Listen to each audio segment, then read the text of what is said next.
할렐루야, 반갑습니다. 역시 오늘 우리 함께 예배를 시작하고자 하는데요. 자리를 정돈해 주시고 우리 같이 한 마음으로 마음과 주님을 예배했으면 좋겠습니다. 주님께서 오늘 이 자리에 모인 우리를 여전히 동일한 마음으로 기뻐하시는 점 있습니다. 우리 옆 사람과 그 마음으로 함께 고백하고 또 인정하면서 예배 시작했으면 좋겠는데요. 우리 옆 사람과 이렇게 인사했으면 좋겠습니다. 주님께서 오늘도 당신을 기대하십니다. 이렇게 인사할까요?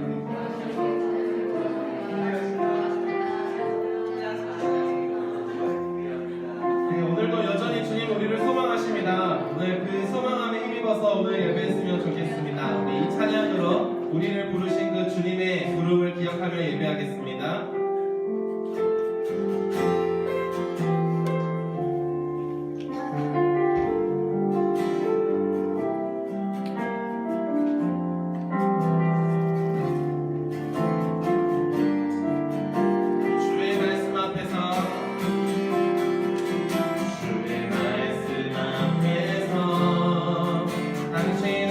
참된 예배자 그토록 찾으시던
주님 앞에 기쁨 되기 원한다 고백하고 또한 그것이 우리의 마음이지만 우리의 삶의 자리에 너무나 빠른 우리의 계산과 너무나 빠른 손해보고 싶지 않은 우리의 마음으로 인하여 주님의 기쁨 되기보다 나의 기쁨이 되기를 원하는 삶을 살아왔던 우리의 연약함이 있습니다. 주님 그러나 그럼에도 불구하고 오늘 내가 너를 기대한다 말씀하시는 그 주님의 사랑 앞에 의존하여 이 자리에 섰사오니 주님 오늘 이 예배 가운데 우리를 붙들어 주시옵소서. 오늘 우리의 삶의 고백이 우리의 기쁨의 고백이 오직 그리스도 한 분을 향하게 하여 주시옵소서. 오직 주님만 닮아가는 예배의 고백되게 하여 주시옵소서. 오늘 예배 우리가 더 깊이 주님을 향하여 나아갈 수 있도록 주님 기름 부어주시라고 은혜 부어주시라고 우리 같이 구하면서 기도하며 나아가십시다. 기도하겠습니다.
주의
마음이 우리 안에 가득 일어나게 하여 주시옵소서. 빛난 면류관 받기까지 주님 다시 오실 그날까지 주님을 사랑하는 길로 우리의 삶을 걸어가게 하여 주시옵소서. 오늘 은혜를 부어주셔서 주를 사랑하는 마음으로 살게 하여 주시옵소서. 우리 같이 함께 기도하며 나아가겠습니다. 기도하겠습니다.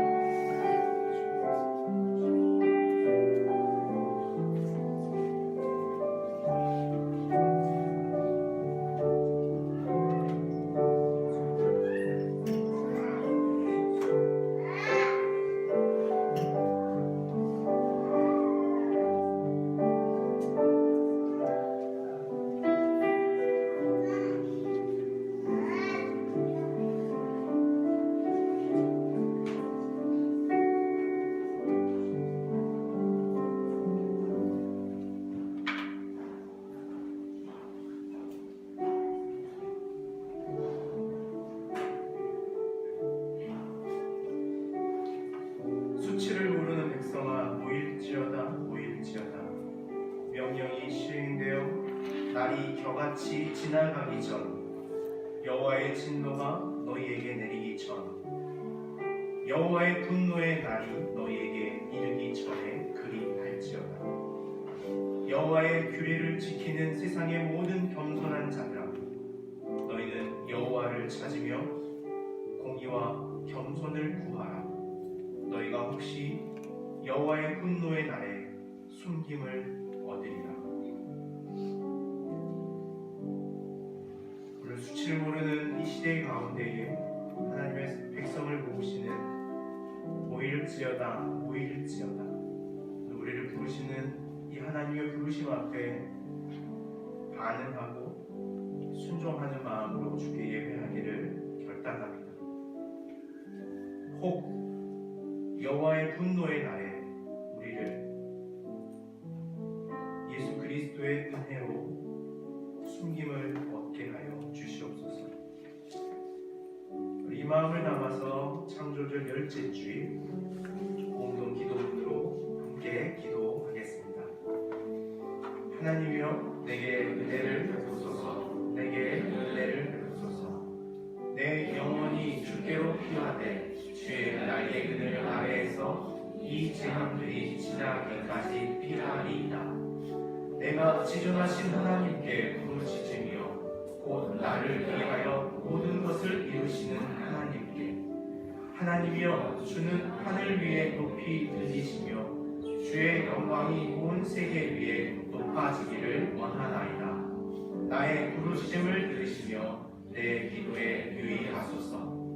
내 마음이 약해질 때에 땅 끝에서부터 주께 부르짖으오니 나보다 높은 바위에 나를 인도하소서. 주는 나의 피난처시요 원수를 피하는 견고한 망대이심이니이다. 내가 영원히 주의 장막에 머물며 내가 주의 날개 아래로 피하리이다. 피난처와 도움이 되시는 여호와께 나아감은 참된 안식과 평안을 구하는 주리고 목마른 이오니 우리를 부요하게 하소서.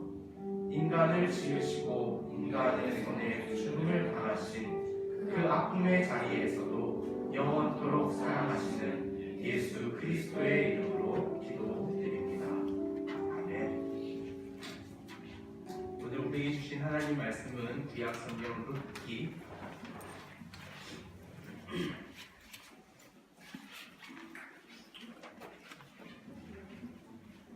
룻기 4장 1절로 12절까지의 말씀입니다.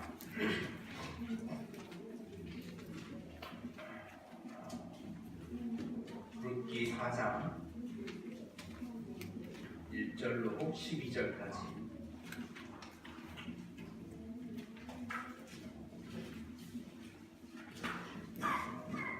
제법 긴 룻기의 스토리의 핵심을 저희가 함께 읽을 텐데요. 우리가 이 말씀을 본 이후에 다시 짧은 성경으로 볼 계획이기에 오늘은 이 4장 1절로 12절 가운데에 앞서 1절에서 6절까지만 함께 봉독하도록 하겠습니다. 1절에서 6절까지 함께 읽습니다. 보아스가 성문으로 올라가서 거기 앉아 있더니 마침 보아스가 말하던 기업물을 잡아 지나가는지라. 보아스가 그에게 이르되 감개여 이리로 와서 앉으라 하니 그가 와서 앉으매 보아스가 그 성읍 장로 10명을 청하여 이르되 당신은 여기에 앉으라 하니 그들이 앉으매 보아스가 그 기업물을 자에게 이르되 모압 지방에서 돌아온 나오미가 우리 형제 엘리멜렉의 소유를 팔려 하므로 내가 여기 앉은 이들과 내 백성의 장로들 앞에서 그것을 사라고 내게 알게 하여 하였노라. 만일 내가 물으려면 물으려니와 만일 내가 물지 아니하려거든 내게 구하여 알게 하라. 내 다음은 나요 그 외에는 물을 자가 없느니라 하니 그가 이르되 내가 물으리라 하는지라. 보아스가 이르되 내가 나오미의 손에서 그 밭을 사는 날에 곧 죽은 자의 아내 모압 여인 룻에게서 사서 그 죽은 자의 기업을 그의 이름으로 세워야 할지니라 하니 그 기업 물을 자가 이르되 나는 내 기업에 손해가 있을까 하여 나를 위하여 물으지 못하노니 내가 물을 것을 내가 물으라. 나는 물으지 못하노라 하는 자. 아멘. 복음서의 말씀입니다. 요한복음 12장 1절에서 8절 말씀입니다.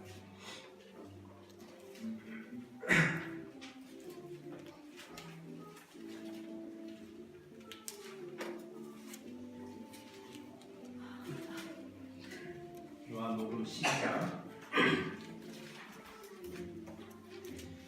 요한복음 12장 1절에서 8절까지 우리가 잘 알고 있는 사건입니다. 그러나 잘 알고 있는 것과 다르게 마태복음과 마가복음 또 요한복음의 그 서술적 관점이 매우 달리 표현된 사건이기도 합니다. 요한복음 12장 1절에서 8절까지 말씀을 저희가 함께 읽겠습니다.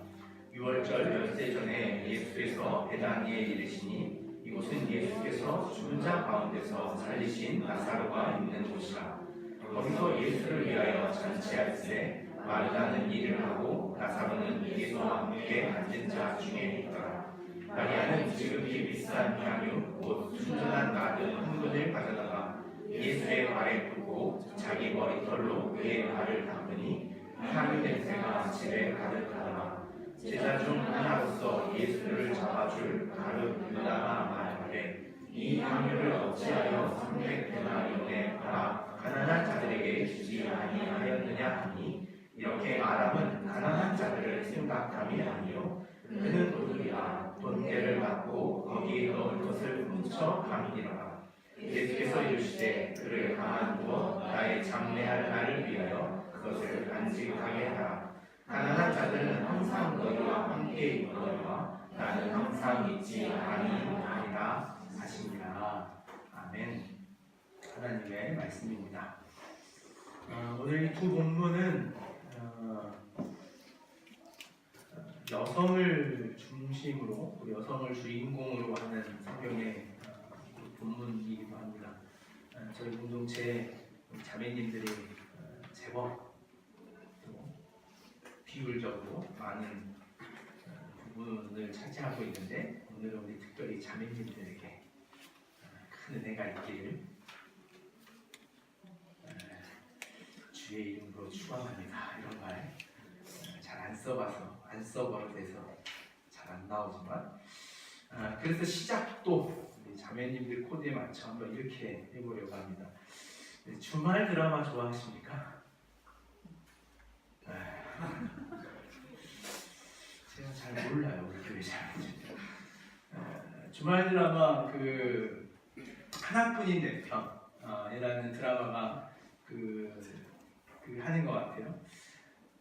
이렇게 한 번씩 보는데 특별히 저희 집에서 저희 셋째가 아주 드라마를 즐겨보고 아주 뭐 열혈 팬이에요. 그래서 주일이 아니라 주일은 개그 콘서트 하는 날이고 하나뿐인 내 편 하는 날이에요. 그래서 교회 오는 것의 즐거움은 교회 왔다 집에 가면 줄곧 8번을 쭉 시청할 수 있다는 그 즐거움을 누리는 아이입니다. 뭐 멋지고 잘생긴 재력가가 등장합니다. 이름이 대륙이라는 본부장이더라고요. 저 자주 보지 못했는데 한 번씩 이렇게 주일날 퇴근하고 집에 들어가면 이제 가족들이 보고 있는 장면을 종종 봅니다.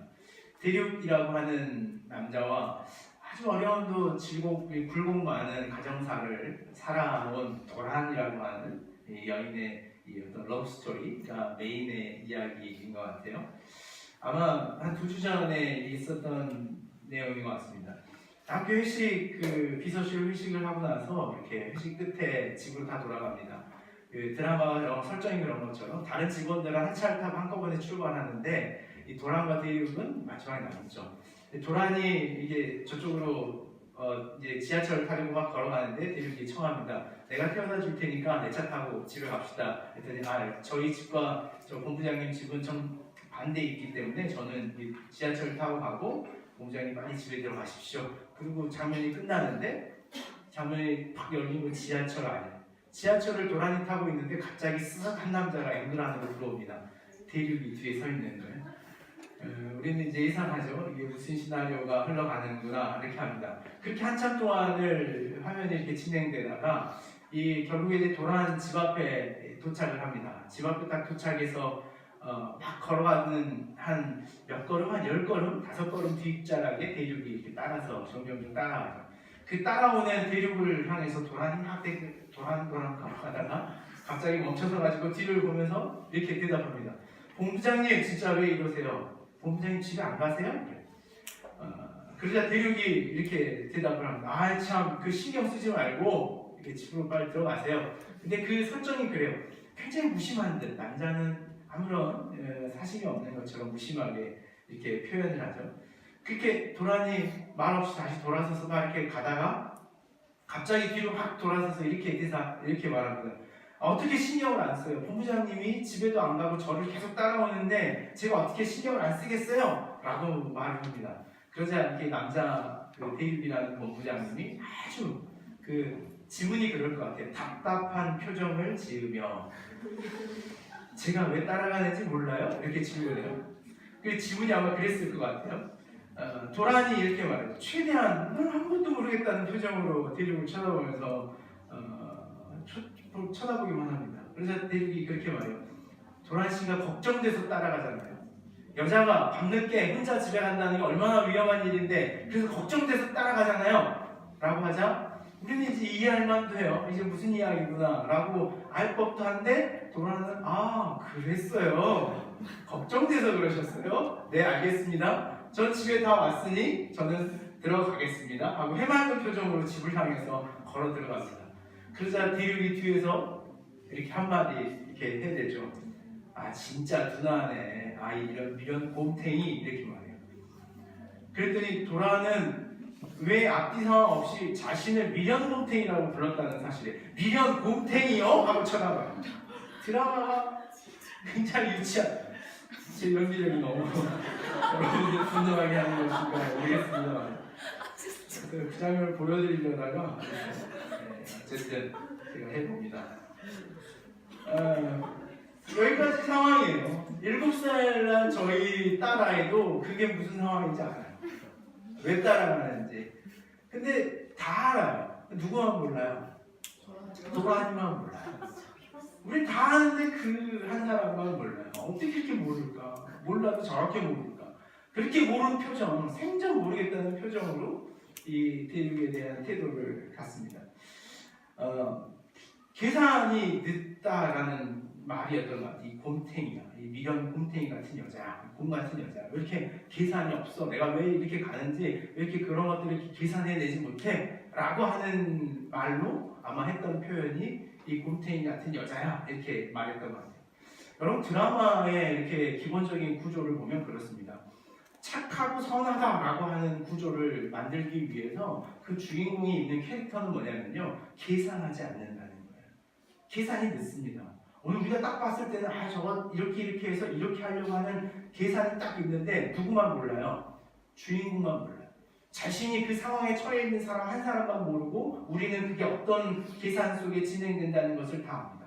계산하지 않고 그냥 주어진 삶에 자신의 삶을 살아가는 사람을 우리는 착한 사람 그래서 어떤 주말 드라마의 전형, 이 착한 여주인공으로 우리는 집어넣더라는 거예요. 그럼 우리는 그 착하고 선하고 정말 계산 없이 살아가는 그 사람에게 어떤 마음을 갖습니까? 동정하는 마음을 갖게 되더라는 거예요. 그것이 이 실제로 드라마를 만들어가는 심리적 작용이에요. 여성으로 하여금 누구든지 그 착하고 순전하고 계산하지 않고 살아가는 사람에 대하여 동정하게 만드는 일. 반대로 이 드라마에서 그와 반대적으로 등장하는 이 며느리가 하나 있습니다. 근데 그 이름도 그래요. 이 며느리 이름이 다야예요. 다야. 다이아를 엄청 좋아합니다. 그래서 뭐 반지, 목걸이 이런 거 엄청 탐내는 캐릭터로 나오는데 이름이 다야예요. 다야. 이 다야는 뭡니까? 다야는 온통 계산해요. 머릿속으로 계산해서 내가 어떻게 해야 저 할머니, 치매 걸린 할머니의 다이아 반지와 목걸이를 다 내 것으로 만들지? 어떻게 하면 저 도란에게 빼앗겨버린 할머니의 사랑을 내가 가져올 수 있을까? 어떻게 하면 이 집안을 내가 먹어 삼킬 수 있을까? 라고 하는 것으로 계속 계산하는 사람입니다. 근데 우리는 그 계산하고 머리를 짜내고 작전을 짜내지만 드라마의 어떤 흐름은 어때요? 계산하지 않는 사람이 이기고 계산하는 사람은 결국에 망한다 라고 가는 것이 이 주말 드라마의 전형이에요. 계산하고 살아가는 사람에게 공감합니다. 그러나 막 계산하고 복잡하게 그 손해보지 않으려고 살아가는 사람은 우리는 뭐라고 표현하냐면 나쁜 사람, 약은 사람, 여우 같은 사람이라고 우리는 표현하더라는 거예요. 저와 여러분에게 한번 이런 질문을 해보겠습니다. 여러분은 스스로 여러분 살기에 자기 자신이 계산이 빠른 사람이라고 생각하십니까? 아니면은 난 미련 곰탱이야 이렇게 생각하십니까? 네? 계산이 빠른 사람들입니까? 아니면 미련 곰탱이입니까? 제가 보니까 우린 그런 것 같아요. 계산하지 않고 살아가는 여주인공, 그 여주인공에게 마음 심리적으로는 공감하지만 사실은 손해보기를 절대 싫어하는 여우들 같다는 생각. 그래서 우리는 다 여우가 옆에 계신 여우분들께 한번 누구나 마음으로는 심리적으로 공감하지만 사실은 손해보는 것에 일도 조금도 어떤 것도 손해보지 않으려고 하는 그 계산 빠른 인생을 살아가는 것이 오늘 우리의 삶이더라는 거예요. 룻기가 그런 이야기예요. 룻기를 읽으면서 전형적으로 그 생각을 하게 되던 것이 드라마와 같은 게 룻기라고 하는 거예요. 룻기라고 하는 구약 성경의 구성은요. 룻기가 자리하는 자리가 어디냐면 룻기는 이스라엘 백성들이 출애굽한 이후에 그들이 약속의 땅 가나안을 점령하고 그 가나안에 초기 정착하여 살아가던 사람들의 삶의 이야기가 있었던 시대가 등장합니다. 그 시대를 우리는 사사시대라고 말합니다. 이스라엘의 출애굽 시대 이후에 가나안을 정복하고 그 이후에 이 사울을 시작으로 한 이 왕국, 이스라엘의 왕국이 세워지기 중간 단계, 그 시기를 사사라고 하는 시대예요. 근데 사사시대의 특징이 뭐냐면 사사시대의 특징은 사사기 마지막 장 마지막 절에 등장하고 있는 말처럼 이렇게 등장시킵니다. 사사시대에는 이스라엘의 왕이 없으므로 사람이 각기 자기의 소견에 오른 대로 행하였더라. 각기 자기의 소견에 오른 대로 행하였더라라고 하는 사사시대의 시대적 배경은 무엇이냐면 각각 자신이 계산하는 삶을 살았더라는 거예요. 계산의 빠른 시대를 살아갔던 것이 이 사사시대의 특징이라는 거예요. 계산하고 빨리 계산해서 손해보지 않는 삶을 살려고 하는 것이 이 사사시대가 가지고 있었던 특징이라는 거예요. 근데 그 사사시대의 특징, 모든 사람들이 계산하며 살아가던 그 시대에 룻이라고 하는 한 여인을 등장시킵니다. 마치 주말 드라마처럼 말이에요. 룻기는 1장에서 4장까지 있는 짧은 스토리를 가지고 있는 성경입니다. 여러분들 룻기를 한 번씩 읽어보셨으면 좋겠어요. 아마 룻은요, 우리가 보는 주말 드라마의 어떤 최초 이 첫 작품이라고 봐도 무관할 정도로 아주 이 드라마의 플랫폼을 가지고 있습니다. 룻이라고 하는 여성은요, 계산하지 않아요. 우린 다 알아요. 어떻게 저 룻이라는 여자가 저기 들어가지? 그럼 얼마나 손해볼까? 시어머니를 따라서 시어머니의 고향으로 돌아간다고? 그런 손해보는 짓을 우리가 계산한다면 할까? 3장에 가서는 어떤 일이 있습니까? 그의 시어머니가 이 보아스라고 하는 남자에게 들어가기 위해서 룻을 목욕시킵니다. 룻을 목욕시키고 옷을 입히고 화려하게 화장을 해서 외간 남자에게 가서 하룻밤 청하라고 말해요. 여러분 같으면 이 일에 순종할 수 있겠습니까? 이 계산에 맞는 일입니까? 이치에 맞는 일입니까? 계산에 맞지 않아요. 마치 드라마의 여주인공처럼 누구나 그 길 가면 수치를 당할 것이라는 뻔한 계산이 있음에도 불구하고 그 걸음을 걸어가는 계산하지 않는 여인의 삶을 보여주는 것이 이 룻기라고 하는 책의 대조예요. 어느 시대이기 때문에 사사시대라고 하는 누구나 계산하고 손해보지 않으려고 하는 시대를 살아가는 그 사사시대를 배경으로 누가 봐도 손해가 자명하고 누가 봐도 계산이 안 되는 걸음을 걸어가는 룻이라고 하는 여인을 보여주는 것, 그것이 룻기가 가지고 있는 배경이더라는 거예요. 룻기 1장의 1절에서 5절까지의 말씀을 우리가 한번 룻의 배경으로 좀 함께 나누고자 합니다. 룻기 1장 1절에서 5절입니다.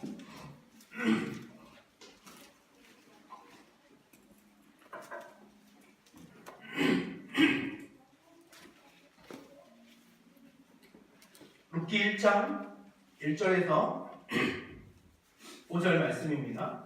함께 읽겠습니다. 사사들이 치리하던 때에 그 땅에 흉년이 들리라. 유다 베들레헴의 한 사람이 그의 아내와 두 아들을 데리고 모압 지방에 가서 거류하였는데 그 사람의 이름은 엘리멜렉이요 그의 아내의 이름은 나오미요 그의 두 아들의 이름은 말론과 기련이니 유다 베들레헴 에브라스 사람이더라. 그들이 모압 지방에 들어가서 거기 살더니 나오미 남편 엘리멜렉이 죽고 나오미와 그의 두 아들이 남았으며 그들의 아내를 맞이하였는데 하나의 이름은 오르바요 하나의 이름은 룻이더라. 그들이 거기에 거주한 지 10년쯤에 말론과 기련 두 사람이 다 죽고 그 여인은 두 아내 남편의 뒤에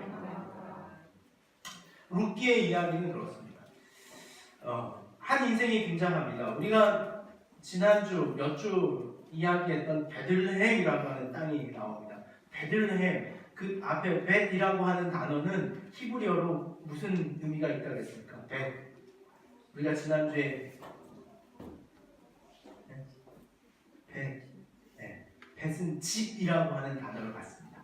베들레헴의 이 원어는 무슨 의미냐면 이 빵집, 떡집이라고 하는 이름을 받습니다. 그래서 한때는요 저희 한국에서도 이 베들레헴이라는 빵집들이 좀 있었어요. 중간중간. 이유가 거기 있습니다. 빵집이라는 이름을 갖는 게 베들레헴이거든요.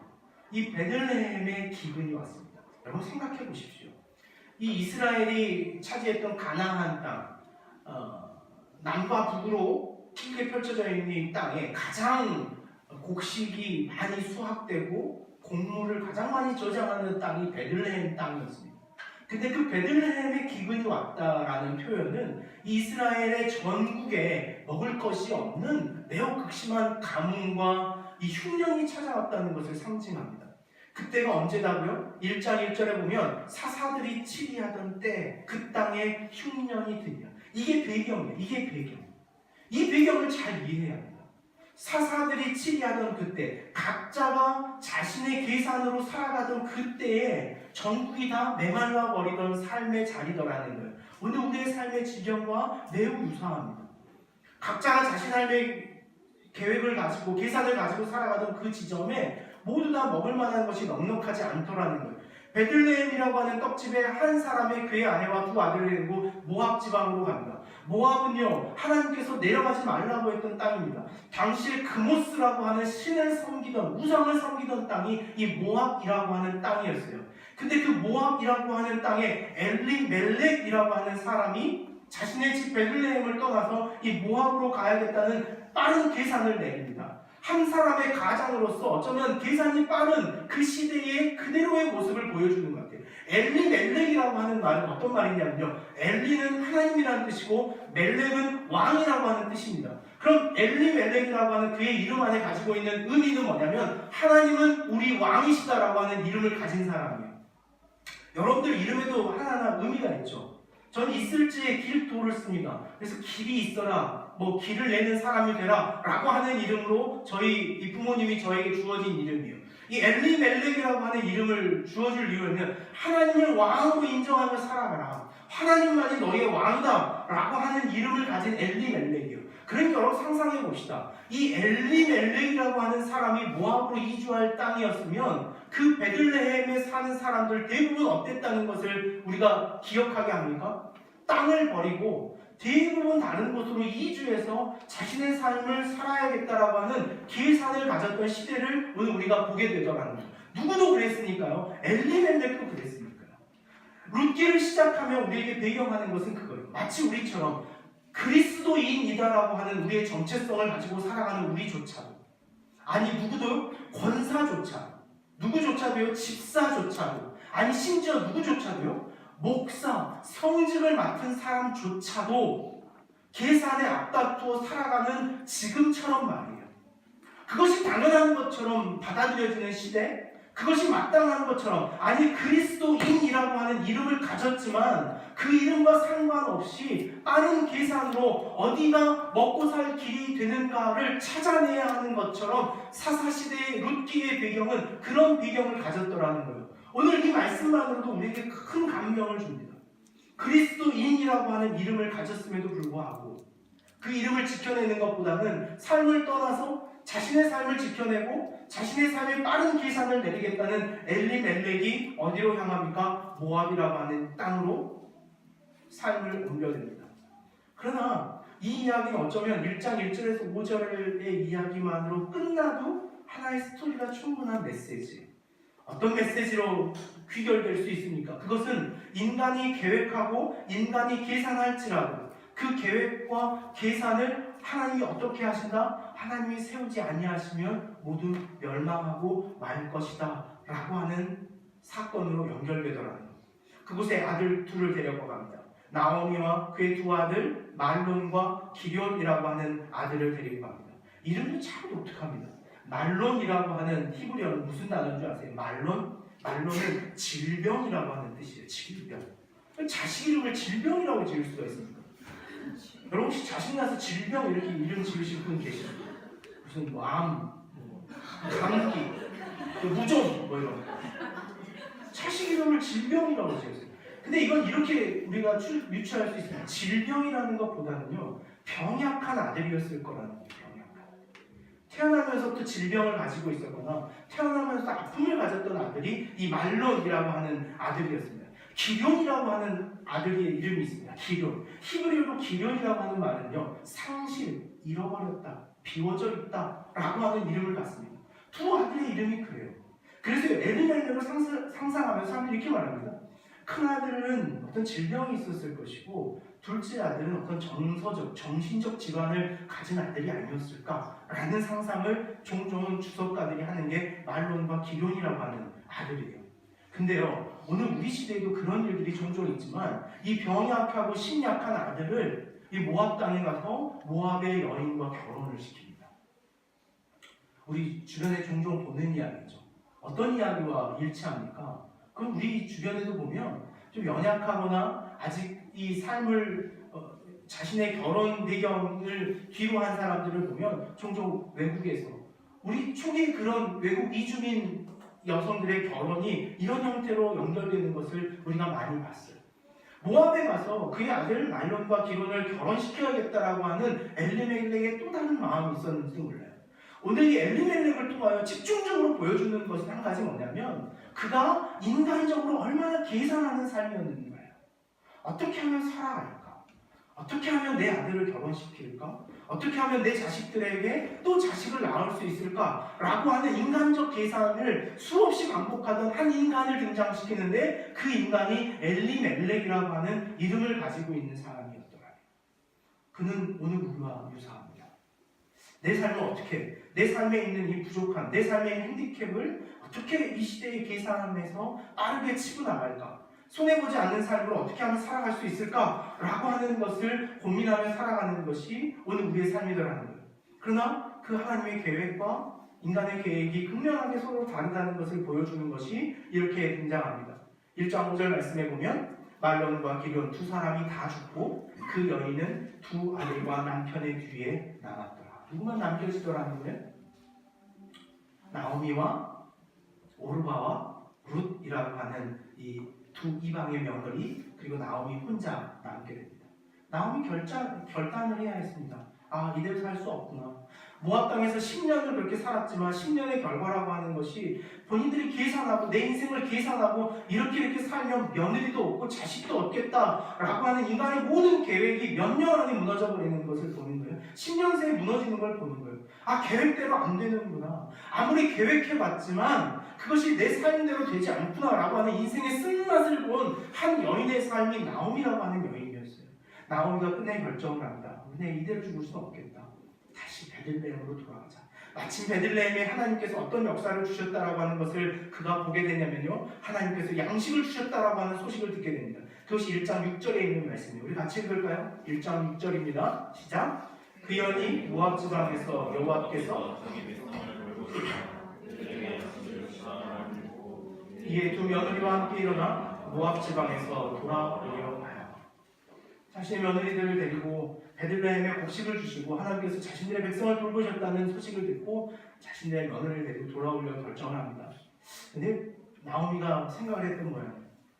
이 며느리들 나 혼자 베들레헴에 가서도 살기 힘들 텐데 이 이방의 며느리들까지 데리고 가서 살기 넉넉하지 않겠다. 그래서 밤새 고민을 하다가 결정을 하고 아침에 두 며느리들을 부릅니다. 오르바야, 루사, 내가 이제 베들레헴 내 집으로 돌아가려고 한다. 내 고향으로 돌아가려고 하는데 내가 너희를 데려가려고 생각했는데 생각해보니 그것이 녹록지 않겠구나. 내가 너희에게 허락한다. 오르바야, 너의 집으로 돌아가고 너도 너의 집으로 돌아가서 너희 친정에서 이제 새로운 인생을 살아가라 라고 하는 결정을 내립니다. 계속적으로 등장하는 건 뭐냐면 인간의 계산이에요. 계산. 무엇이 합리적일까? 무엇이 합당할까? 라고 하는 반복적인 계산. 인간은 어떻게 계산하는 동물인가? 얼마나 계산적인가? 라고 하는 것을 보여주는 것이 이 룻기의 서론과 같은 이야기예요. 나오미 계산합니다. 오르마는 거기에 계산해요. 오르마는 첫째 며느리였을까요? 둘째 며느리였을까요? 퀴즈 같은 거 같은데. 오르마는 룻과 오르마 중에 누가 만 며느리였을까요? 네? 성경에 보면 오르마가 먼저 나오고 룻이 나중에 나옵니다. 순차적으로 봐서 오르마가 만 며느리 같지만 그렇지 않습니다. 룻이 만 며느리였습니다. 룻이 말론이라고 하는 남편의 아들의 아내였어요. 룻이 만 며느리였습니다. 만 며느리의 책임이 아니라 룻은 이와 같은 결정을 내립니다. 1장 16절에 있는 말씀이요. 룻기를 끌고 가는 가장 핵심적인 말씀이 1장 16절에 있는 말씀이에요. 우리 1장 16절에 있는 말씀을 한번 같이 한번 읽겠습니다. 룻기 1장 16절. 우리 자매님들만 한번 하나님 저에게 이 믿음을 주십시오 하는 결단으로 우리 자매님들만 함께 16절의 말씀을 한번 같이 한번 특별히 우리 결혼한 우리 자매님들 더 강권하여 이 말씀을 읽기를 원합니다. 16절 말씀 읽겠습니다. 시작.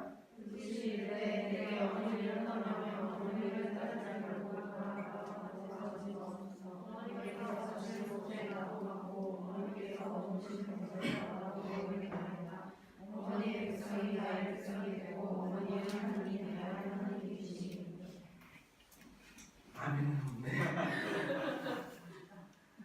덕분이만 아멘 할 것 같은데. 이게 룻의 고백이었어요.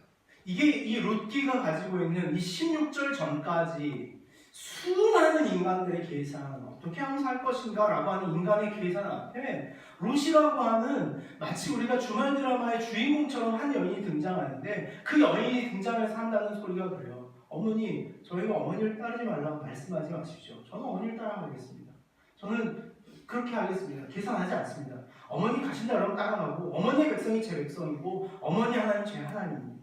이게 룻이라고 하는 여인이 선택한 이 자신의 삶의 걸음이었더라고요. 어쩌면 이게 오늘 우리에게 도전해야 될 그리스도인이라고 하는 우리의 정체성이에요.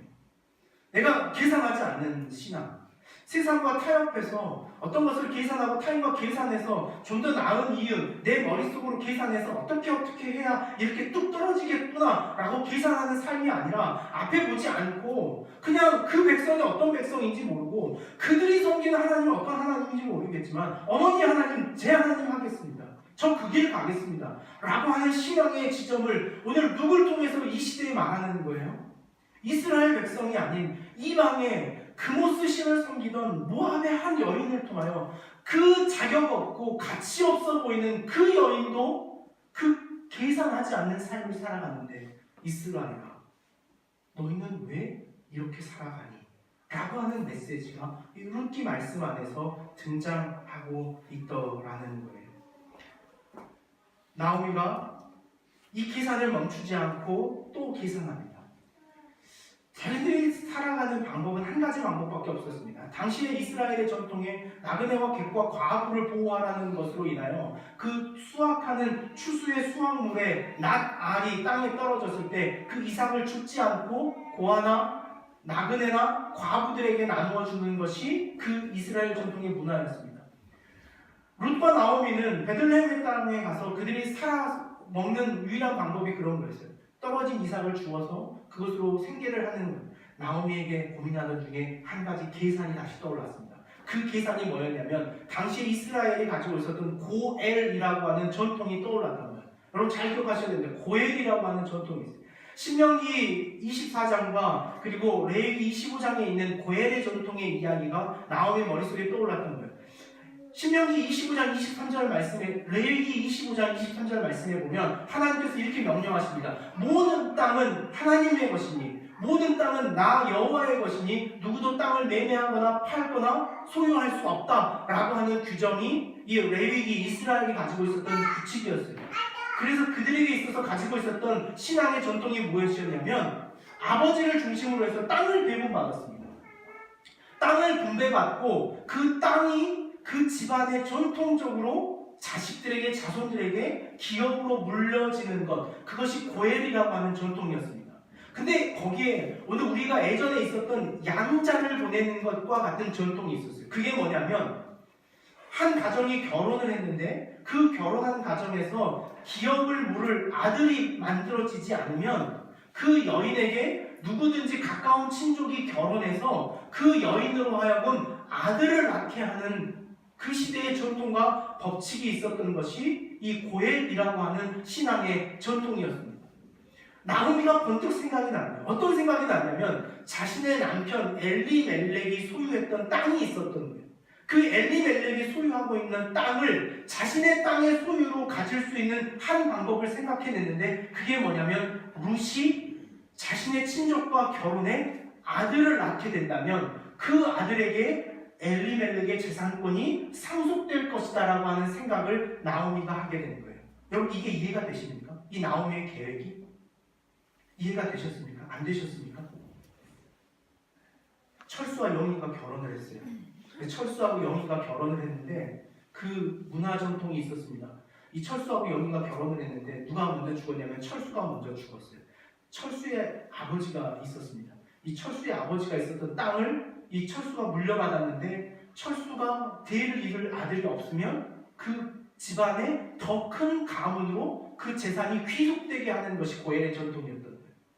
엘리멜렉의 자손, 즉 엘리멜렉의 두 아들들이 있었다면 그 땅을 물려받았겠지만 엘리멜렉의 아들로 유산이 상속되는 이스라엘 전통에 따라서 아들이 없으므로 그 재산이 가만히 두었다가는 누구에게 귀속될 상황이 되어 있냐면 엘리멜렉과 가장 가까운 친인척, 작은 아버지의 아들이거나 큰 아버지의 아들에게 그 재산이 상속될 위협에 있다는 것을 나오미가 알았던 거예요. 그래서 방법이 뭐였냐면 룻에게 아들을 낳게 해서 그 아들로 엘리멜렉의 재산권을 회복시키고자 하는 계산을 가졌던 것이 나오미의 계산이었어요.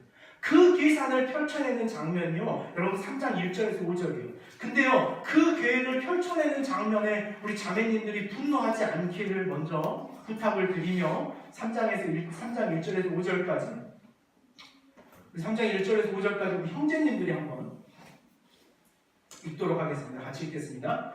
룻의 시어머니 나오미가 그에게 이르되 내 딸아, 내가 너를 위하여 안식할 곳을 구하여 너를 복되게 하여야 하지 않겠느냐? 내가 함께하던 하녀들을 둔 보아스는 우리의 친족이 아니냐? 보라, 그가 오늘 밤 타작마당에서 보리를 까불리라. 그런즉 너는 목욕하고 기름을 바르고 의복을 입고 타작마당에 내려가서 그 사람이 먹고 마시기를 다 하기까지 그에게 보이지 말고 그가 누울 때 너는 그가 눕는 곳을 알았다가 들어가서 그의 발치 이불을 들고 거기 누우라.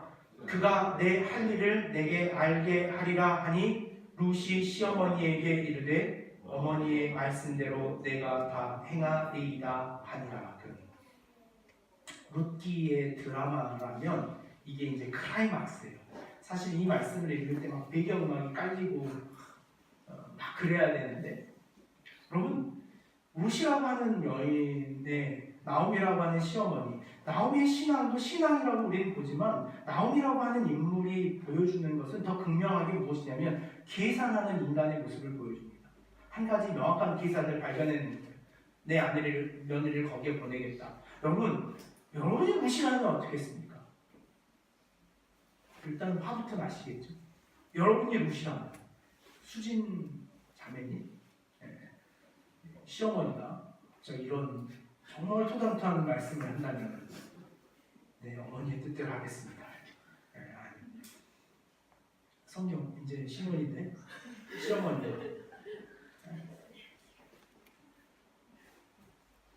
룻이 그래요. 룻이 이해할 수 없는 전혀 계산에 안 맞는 대답을 합니다.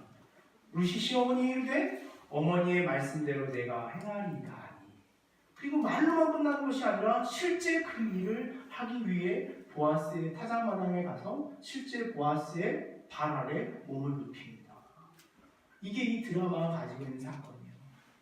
그럼 이 드라마의 보아스가 거기서 정말 좀 역사가 일어나느냐? 그러면 우리는 이 보아스라고 하는 또 남자 주인공에 주목하게 됩니다. 보아스라고 하는 남자 주인공을 성경은 뭐라고 설명하냐면 유력한 자다, 이렇게 말해요. 유력한 자. 유력한 자, 우리식으로 말하면 아주 멋지고 재능 있고 돈도 많은데 매너도 아주 있는 대륙이가 등장하는 거예요. 완전 대륙이에요. 보아스가 등장합니다. 그래서 그 나오미가 자신의 발 앞에 누워있다는 것을 보고 보통의 문남성이라면 그 욕정에 차서 정말 그 여인이 허락하는 것에 참여하겠지만 대륙은 그렇지 않습니다. 여인을 깨웁니다. 흔들어 깨우면서 여기는 당신이 있을 자리가 아닙니다 하면서 어떻게 합니까? 자신의 어머니와 자신이 먹을 수 있는 곡식, 한 달 이상 먹을 수 있는 곡식을 그 여인에게 주고 당신의 삶을 이해합니다. 집에 돌아가십시오 라고 돌려보내는 정말 계산 안 되는 두 인간이 등장해요. 룻과 보아스라고 하는 이름이에요. 여러분, 보아스의 이름이 궁금하지 않으십니까? 보아스라고 하는 이름의 의미가 뭔지 아십니까? 굉장히 드라마틱해요. 내 안에 능력이 있다, 이거예요. 보아스예요. 우리 결혼하지 않은 자매님들에게 보아스를 만나는 데가 있기를 제 이름으로 축원합니다. 내 안에 능력이 있다. 야, 멋지잖아요. 자, 나중에 아들 나오면 혹시 이런 이름으로 하나 이름을 장명해 줄까 싶어요. 내 안에 능력이 있다. 보아스는 아니고 이제 한자를 음역해서 내 안에 능력이 있다, 이런 걸로. 보아스라고 하는 정말 계산하지 않는 두 인생이 등장합니다. 룻과 보아스. 계산하는 사람과 계산하지 않는 사람. 오늘 그 이야기의 등장이 4장, 이 룻기의 마지막 장의 배경 이야기의 쭉 서술이에요. 드라마가 이렇게 흘러갑니다. 그리고 나서 이 보아스가 룻이 왜 거기에 왔는지를 알게 됩니다. 룻이 기업물을 짜. 그래서 그 엘리멜렉이 소유한 땅을 이 룻기 4장에서는 그것을 판매한다라고 되어 있는데 그 기업을 물을 수 있는 사람에게 그것을 값을 주고 팔아넘기려고 하는 이 나오미의 모습이 등장하는 것이 4장 1절과 7절에 있는 말씀이에요. 오늘 여러분들이 4장 1절과 7절을 읽었는데 이해하기 좀 어려웠습니다. 그래서 4장 1절과 7절을 쉬운 성경으로 여러분들에게 좀 읽게 하려고 합니다. 우리 쉬운 성경으로 4장 1절과 7절까지의 말씀을 한번 쭉 이 시나리오를 상상하며, 그래서 나오미에게 기업물을 짜가 찾아와서 그 기업물을 것에 대하여 보아스가 증인을 세워줍니다. 내가 기업물을 첫 번째 사람이 아니라 저는 작은 아버지의 아들인데 저보다 웃대에 더 가까운 작은 아버지의 아들이 한 분 살아계십니다. 그가 기업 물으지 않는다면 저에게 기업 물을 자격이 있겠지만 그가 먼저 기업을 물은다면 그가 먼저 물을 자격이 있습니다 라고 하는 말을 하는 것이 이 4장 1절에서부터의 7절까지의 말씀이에요. 다 읽으려고 했는데 우리 그냥 이 정도로 넘어갑시다. 이해하셨죠? 그 이야기를 하는 거예요. 그래서 그 기업 물을 자가 이렇게 불러서 말합니다. 우리 5절 말씀만 한번 같이 봅시다. 4장 5절. 4장 4절. 자, 4장 4절에 있는 말씀 같이 한번 읽겠습니다. 시작. 내가 여기 앉은 이들과 내 백성의 장로들 앞에서 그것을 사라고 내게 말하여 알게 하려 하였노라. 만일 내가 물으려면 물으려니와 만일 내가 물으지 아니하려거든 내게 구하여 알게 하라. 내 다음은 나요 그 외에는 물을 자가 없느니라 하니 그가 이르되 내가 물으리라 하는지라.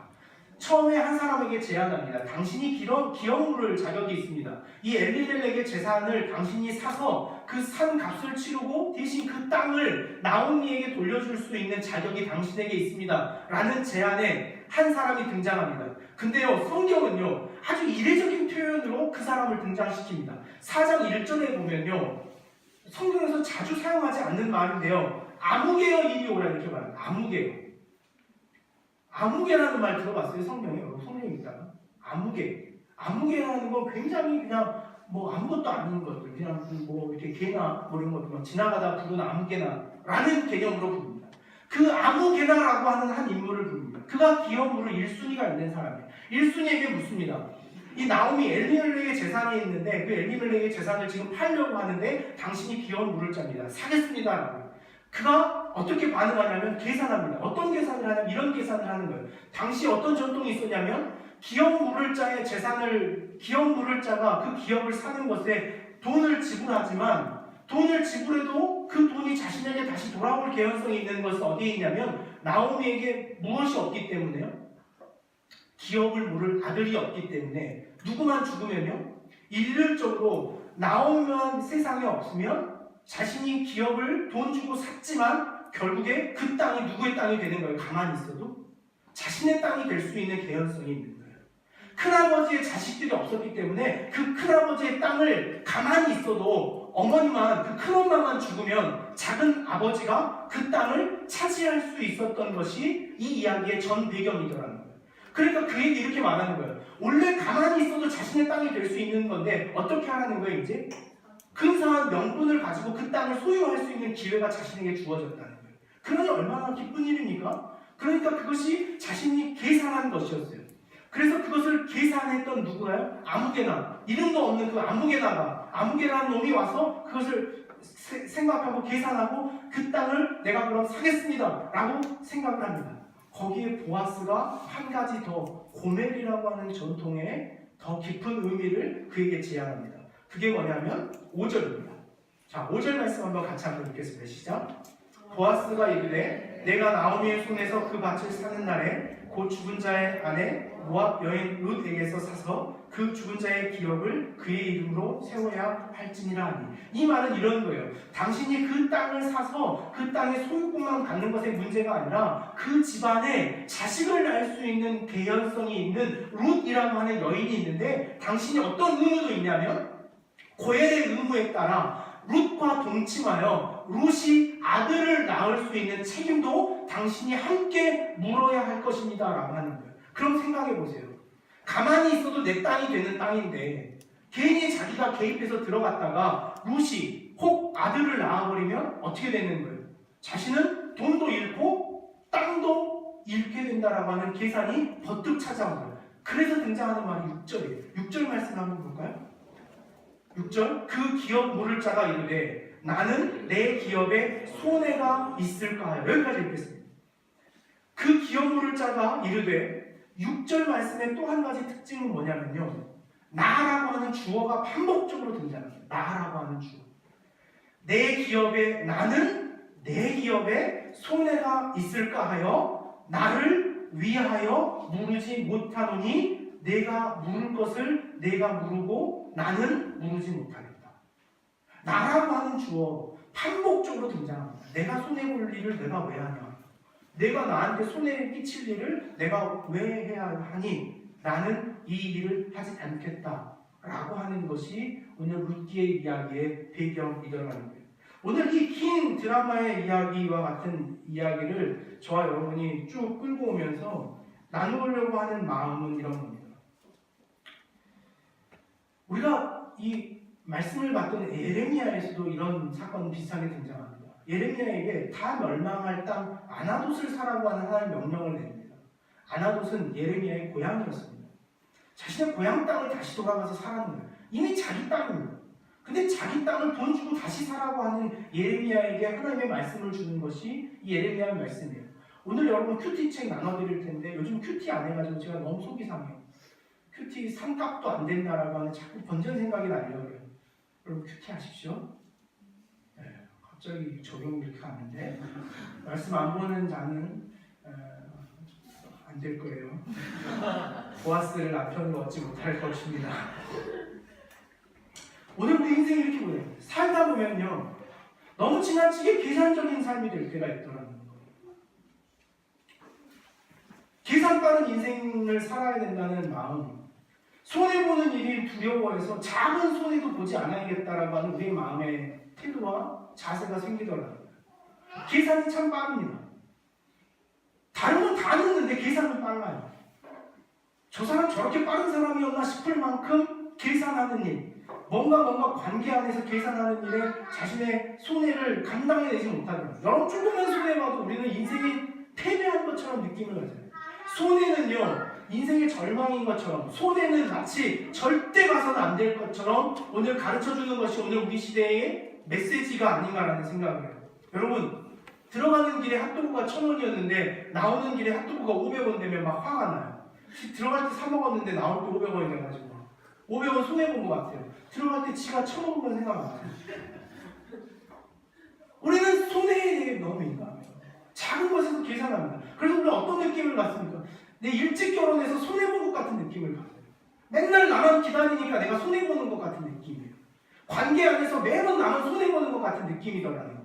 다른 사람과의 이야기 속에서 오늘 이 학교 안에서, 이 공동체 안에서 나만 손해보는 것 같은 느낌이에요. 오늘 우리가 같이 일하는데 매번 나만 손해보는 것 같은 느낌. 내가 관계하고 있는 사람들 앞에 나만 손해보는 것 같은 느낌. 오늘 우리의 신앙이 그래요. 어떤 느낌? 이 시대에 손해보는 것 같은 느낌이 우리의 신앙이 되고 있어요. 오늘 우리가 계산해요. 계산하고 반드시 재고치서 오늘 이 관계 안에, 시어머니하고 나의 관계 안에, 남편과 내 관계 안에, 친구와 나와의 관계 안에서 내가 손해보는 것 같은 것을 견디지 못해요. 그게 잘못된 것처럼 느끼고 손해를 봤다면 그것은 문제가 있는 것처럼 생각하더라는 거예요. 왜요? 손해보면 안 돼요, 여러분. 손해는 틀린 거예요. 잘못된 것이라고 누가 가르쳐요? 오늘 그 시대가 사사시대예요. 이게 우리가 살아가고 있는 이 시대예요. 그리스도인으로 살아간다는 것이 손해보는 것처럼 느껴져서 저는 그리스도인이 되지 않겠어요. 신앙한다는 것이 손해보는 것 같아요. 왜요? 저들은 이 시간에 다 공부도 하고 이 시간에 다 하는데 그리스도인이라고 하는 것 때문에 시간에 얼마나 손해를 많이 보는데요. 저는 토요일에 교회도 와야 되고 토요일에 교회 와서 싫다는 사람들도 있을 텐데 주중에 교회도 와야 되고 큐티도 해야 되고 아침에 아무래도 시간도 없는데 큐티까지 하라는 거 여러분 상상 속에 손해더라는 거예요. 오늘 우리가 손해보는 것처럼 살아가는 마음, 내가 손해본 것 같다라는 우리의 마음, 오늘 이 마음의 진정한 치유와 오늘 이 마음의 진정한 구원의 경험이 없다면 우리의 인생은 반복적으로 계산하고 손해보지 않으려고 하는 마음의 의식과 생각을 가지고 세상을 살아가는 삶이 되고 말 거라는 거예요. 여러분, 오늘 우리가 타인에 대하여 공감하지 못하는 것, 각자 자기의 삶을 살아가는 이유는 뭔지 아세요? 손해본다는 마음 때문에 그래요. 기다려주지 못하는 마음, 오늘 어떤 계산 앞에 자꾸 내가 손해본다고 하는 생각 때문에 타인의 마음을 공감해 주려고 하지 않아요. 내가 그를 공감해 주면 내가 손해본다는 느낌이 드는 거예요.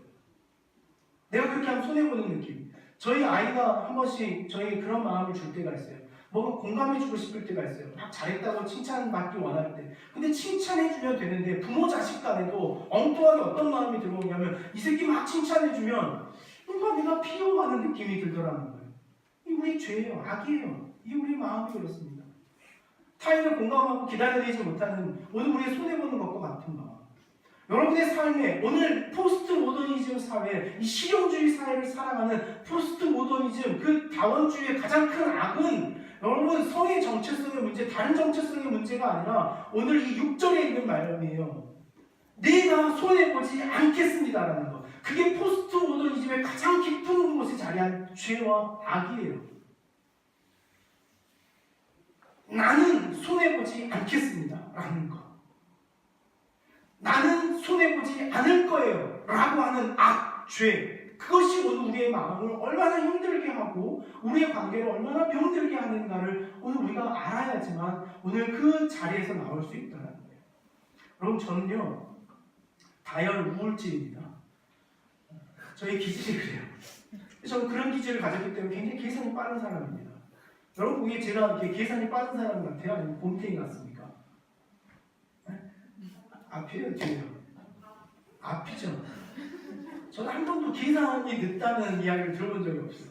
저는 신대원 다닐 때도요, 저희 동기들이요, 저를 광주장에서 어떻게 한번 이겨보려고 아주 그냥 혈안을 쓰고 덤벼들었던 거예요. 그래도 기가 막히게 빠져나가요. 1등으로 안 이겨요. 1등으로 이기면 먼저 나가야 되니까 항상 2등으로 이겨요. 그래서 좀 더 즐겨야겠다. 막 계산을, 저희 아내가 항상 저를 싫어했던 게 뭐냐면 계산하지 말라는 거예요. 계산이 빠른 삶입니다. 오늘 이 말씀을 나누는 것이 사실 저에게 부딪히는 말이에요. 여러분 아니라 저의 신앙이 그렇더라는 거예요. 제가 여러분들에게 종종 신앙하다가 교인들에게 손해보는 느낌을 가질 때가 있어요. 목회자로서 어떤 곳에 있어서 내가 손해당하는 느낌을 가질 때, 여러분 그 마음이 찾아들기 시작할 때부터 무너지기 시작합니다. 멀어지기 시작합니다. 죽기 시작하는 거예요. 내가 나를 죽이는 일이라는 것을 보게 돼요. 최근에 이 호남대학교에서 연락이 왔어요. 호남대학교 그 선교단체 모임에서 연락이 왔습니다. 연락이 왔는데 어떻게 연락이 왔냐면 호남대학교에서 제1회 처음으로 선교단체가 연합집회를 이번에 개최하게 됐다는 거예요. 그 선교단체가 연합집회가 이렇게 진행되는데 거기에 와서 이렇게 메시지를 좀 섬겨달라는 거예요. 그래서 그래요? 유력한 분들이 많이 있을 텐데 왜 저한테 이렇게 연락을 주셨습니까? 그랬더니 이 젊은 청년들한테 좀 공감할 수 있는 말씀을 해달라는 거예요. 이렇게 설교할 텐데 공감이 될지는 잘 모르겠는데 그러더라는 거예요. 그래서 이제 불렀어요. 근데 내용이 알 수가 없어서 이렇게 한번 요청을 했습니다. 이 당신들끼리 이렇게 회의를 할 때 회의하는 자리에 저를 한번 초대해 주십시오. 그럼 제가 가서 어떤 내용으로 진행되는 줄 알아야 어떤 메시지를 준비할지 좀 알 수 있을 것 같습니다. 지난주 화요일이었습니다. 지난주 화요일 연락이 왔어요. 그 호남대학교 DSM을 섬기고 있는 김인환이라는 간사가 있습니다. 그 인환 간사한테 연락이 왔어요. 목사님, 좀 화요일날 오전에 저희가 회의할 텐데 참여하시겠습니까? 네, 하겠습니다. 갔더니요, DSM, BSF, CCC, 내비게이터, 인터코 이렇게 5개 선교단체가 함께 모여가지고 호남대학교 최초 1회, 제1회를 굉장히 강조하더라고요. 제1회 연합집회를 진행하는 진행 모임을 막 하는 거예요. 그래서 어떤 내용, 프로그램, 목사님 말씀 어떻게 하실 겁니까? 막 이런 이야기를 하다가 마지막에 한 이야기를 하기 시작했던 거예요. 한 이야기를 하는데 그 이야기가 뭐냐면 6시 시작할 것인가 6시 반에 7시 시작할 것인가요? 근데 왜 시간의 타이밍을 질문하는가 물어봤더니요. 질문이 이런 거예요. 간식 문제예요. 간식. 6시 시작하면 밥을 줘야 될 것 같고 7시 시작하면 간식을 줘야 될 것 같은데 자신들은 예산의 계산상 밥을 주는 것은 좀 무리가 되고 7시에 시작해서 간단하게 쿠키 같은 것으로 넘겨보자 라고 하는 회의를 마지막에 막 하는 거예요. 5명의 간사님들이 쭉 앉아 있습니다. 그러면서 서로 하는 거예요. 자신들의 선교단체가 얼마나 가난한지를 막 자랑하기 시작합니다. 우리는 막 찢어지게 가난해. 우리는 생전 초코파이 이상 먹은 적이 없어. 우리 집에는. 그러면서 막 은혜 받아 이러는 거예요. 근데 그 순간 정말 대사빠는 이 다혈 우울질, 저는 이 목사라는 것, 내가 목사라는 것이 손해보는 느낌이었어요. 그거는 간사들이고 나만 목사라는 거. 그래서 막 돈 없는 이야기를 막 하는 거예요. 그럼 나를 왜 앉혀놨나 이렇게. 돈 이야기 지들끼리 하고 나한테 돈 이야기 안 했으면 좋을 텐데. 생각 계속 하는 거예요. 머릿속에 생각을 했는데 그럼 내가 2,000원 이상, 3,000원, 3,000원에서 한 100명 정도 모으면 30만 원. 30만 원 없을 텐데 어떻게 하지? 다 계산을 하다가 끝내 입을 다물었어요. 닫고 막 있는데 그 결론이 나지 않는 거예요. 제 마음을 막 하고 있는데 제가 어떤 말씀을 묵상하던 중에 묻기 이 말씀을 묵상하고 있던 것이 저한테 번뜩 와서 너 뭐 하냐 그러고 계산하냐? 네, 계산 열심히 했습니다. 그럼 이제 해라. 제 마음에 그런 거예요. 그래서 그 막 회의하고 있는데 번뜩 그랬어요. 그 얼마가 드는지는 잘 모르겠지만 무엇을 먹을지 어떻게 할지만 결정하시면 제가 그거 준비해 보겠습니다. 라고 덜컥 했어요. 근데 저는 막 그랬어요. 그 사람들이 역시 목사님이십니다 할 줄 알았는데 예 그렇게 하세요? 하고 아무도 그냥 뭐 이렇게 하는 거예요. 내 속으로 그랬어. 이 새끼들 이럴 줄 알았다는 거야. 내가 다 계산했어 사실. 이런 놈들이랑 소년아치 이런 놈들이랑 내가 다 아는데 그냥 손해본 느낌이 더 나요. 저 혼자 손해볼 수 없는 것 같아서 여러분들에게 오늘 좀 도전하려고 합니다. 같이 섬기실 분들 있으면 이따가 감사함으로 이렇게 처음인 것 같아요. 이런 거는 같이 손해보는 일에 동참하시기를 자원합니다. 신앙이라고 하는 것이 이런 걸 다시 발견했어요. 손해보는 자리로 찾아가는 거구나. 계산해서 손해보지 않는 지점에 서는 것이 신앙이 아니라 손해보는 지점으로 찾아가는 것, 그게 오늘 우리의 신앙의 자질이었고 신앙의 현 주소였구나. 그게 오늘 우리가 타인의 삶에 공감하는 힘이고 타인의 삶에 찾아가는 힘이구나. 여러분 너무 계산하는 삶을 사는 것 같아요. 왜 이렇게 계산해요? 왜요? 손해보면 안 돼요? 오래 기다리면 나만 손해보는 것 같은 느낌? 아니요. 그건 손해보는 거 맞아요. 느낌이 아니라 진짜 손해보는 거예요. 근데 누가 더 손해보는 줄 아세요? 그건 사랑하는 사람도 손해보는 거예요. 더 많이 사랑하는 사람이 손해보는 거, 그건 당연한 거예요. 손해를 이용당했다고, 나를 이용당했다고 말할 게 없는 게 우리의 삶인 것 같아요. 오늘 요한복음 12장에 있는 말씀을 결론으로 하려고 했는데 그냥 넘어가 봅시다. 결론적으로 고린도서 7장 23절 말씀에 보면 이렇게 우리에게 이야기합니다. 오늘 예수님께서 이렇게 말씀하세요. 너희는 값으로 사신 것이니 사람들의 종이 되지 말라. 여러분, 가장 손해보는 거래를 우리 성경 안에 찾자면 어떤 게 가장 손해보는 장사였습니까? 무엇이 가장 큰 손해보는 장사였습니까?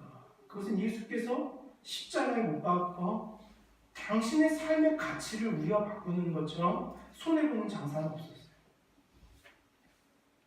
바꿀 수 없는 이 또이또이가 똔똔이가 안 되는 거예요.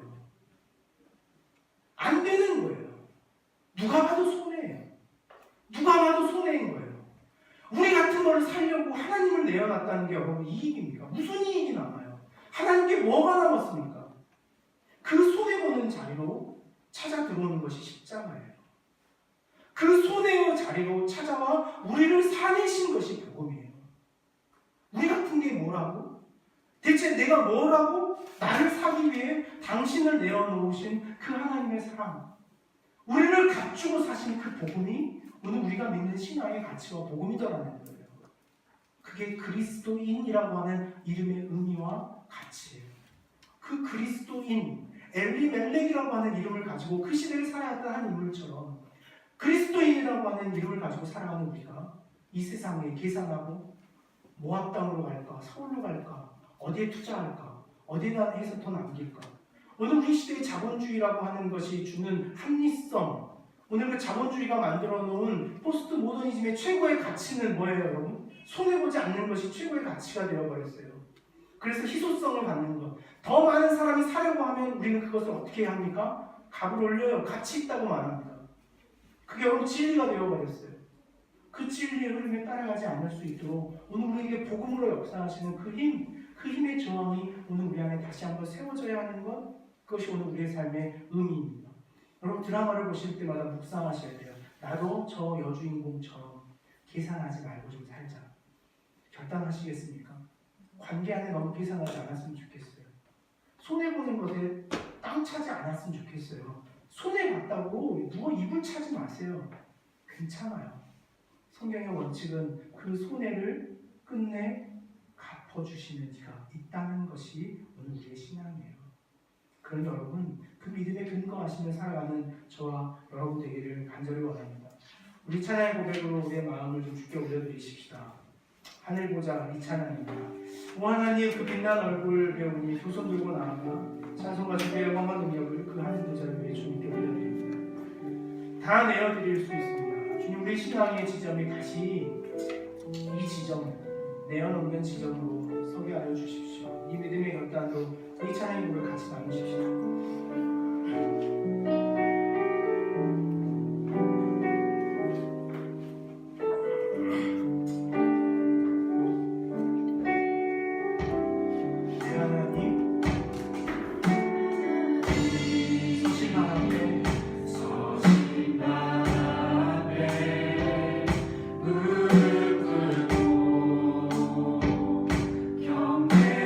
경배하리 그 너는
존재를 죄인 되어 아무것도 할 수 없는 우리의 존재를 위하여 흘려내신 그 값없이 흘려보내어 주시는 그 고결한 가치와 그 고결한 희생을 다시 회복하기를 소망합니다. 그것으로 인하여 주어진 복음이 오늘 우리에게 들어와 타락하고 왜곡되어 우리는 계산하며 손해보지 않으려고 하는 삶으로 나아갑니다. 하나님, 오늘 우리를 다시 하여 주시옵소서. 우리를 회복시켜 주시옵소서. 우리를 복음의 은혜로 다시 갖추고 사신 바 그 하나님의 십자가의 은혜를 다시 회복하는 심령들이 다 되게 하여 주시옵소서. 그리하여 예수 그리스도께서 우리를 그 합당하지 않는 계산의 원칙으로 그 손해를 무릅쓰고 대신하여 죽으신 그 구원의 은혜를 다시 기억합니다. 그것으로 주어진 그리스도인이라고 하는 이 이름을 가지고 다시 세상의 선한 일을 결단하는 우리가 되게 하여 주시옵소서. 오늘 우리의 관계 안에서 계산하는 것으로 손해본다는 느낌 때문에 오늘 우리의 마음에 병들어 있는 것들을 오늘 주님 깨끗게 하여 주시옵소서. 손해보는 느낌에 대한 악, 손해보는 느낌에 대한 우리의 분노와 손해보는 것 같은 것에 대한 우리의 참을 수 없는 마음을 주님 이 시간 씻기고 용납하여 주시옵소서. 그래 잘했다. 내가 너의 보응이 되어주며 내가 너희의 보상이 되어줄 것이다 말씀하시는 주 예수 그리스도를 다시 경험하는 우리 모두가 되게 하여 주시옵소서. 오늘 우리의 시대에 신앙이 손해보는 것처럼 여겨지는 우리의 마음을 주님 회개합니다. 신앙이 손해보는 것처럼 느껴지는 물질과 시간의 사용을 회개합니다. 하나님께 드리는 일정의 헌금과 마땅히 내어드리는 시간의 헌신이 세상 사람들 앞에 손해보는 것처럼 여기며 살았던 우리를 주님 용서하여 주시옵소서. 마땅히 내어드리고 더 큰 가치로 우리에게 주시는 하나님의 사랑을 기억하며 살아가는 우리의 신앙 되게 하여 주시옵소서. 이 시대의 젊음이 그 마땅한 다른 신앙의 태도를 다시 갖게 하여 주시옵소서. 자신의 삶의 일정한 소유를 분리하여 하나님의 것으로 인정하는 신앙의 태도와 그 가치의 고백이 있는 우리 모두가 되게 하여 주시옵소서. 우리 주님 예수님의 이름으로 기도하옵나이다. 아멘. 이제는 우리 구주 예수 그리스도의 구원의 은혜와 하나님의 크신 사랑과 성령의 위로하시고 교통하시는 역사가 이제는 손해보는 그 지점, 계산하지 않고 그 양심의 신앙에 합당하게 살아가기를 결단하는 주의 거룩한 자녀들 위해 손해보는 것 같아 마음의 무거움으로, 마음의 질병으로, 마음의 아픔으로 살아갔던 저들의 마음을 치료하시는 하나님께서 오늘 저들의 삶에 영원토록 함께 하시기를 간절히 축원하옵나이다. 아멘.